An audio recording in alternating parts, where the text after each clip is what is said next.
Hello everyone! Tara, samahan nyo kami dito sa napakaganda at makapigil hiningang tanawin na matatagpuan sa probinsya ng Abra. Ngayong araw ay pupunta tayo dito sa sikat na lugar sa probinsya ng Abra. Ito ay ang Apaw Rolling Hills na matatagpuan lang sa bayan ng Tineg. 50 kilometro nga pala ang layo nito mula sa Bangged o yung sentro ng Abra. Kung mahilig ka sa bundok pero ayaw mo mapagod sa hiking, ay talagang para sa iyo tong lugar na ito. Wala nga palang public transport dito, kaya talagang magta-travel ka gamit ang private car. Maganda nga pala pumunta dito pag sunset. Wala kami halos nakakasalubong na ibang sasakyan sa kalsada. Wala din halos akong matanaw na mga bahayan. Madadaanan mo pala ang munisipyo ng Tineg. Kailangan mo dito magpa-register at magbayad ng entrance fee. 50 pesos nga pala ang bayad dito. Itong munisipyo nga pala nila ay nasa mataas na lugar. Kaya napakaganda na rin ang tanawin, no?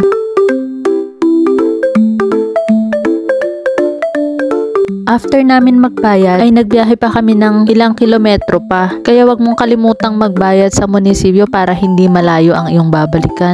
May mga signboard sa kalsada kaya hindi ka rin naman maliligaw. O kaya gumamit ka na lang ng Google Map. Narating na nga namin ang Apaw Rolling Hills. Sobrang lakas nga dito ng hangin. Pansin ko na mapula o orange yung lupa dito. At grabe, sobrang ganda talaga ng mga burol. Worth the travel talaga. Kaya idagdag nyo na rin sa inyong mga bucket list.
Sobrang ganda nga talaga na na-experience namin ang sunset dito sa Apaw Rolling Hills. Dito lang yan sa bayan ng Tinig sa Abra Province. So yun lamang ngayong araw, hanggang sa uulitin.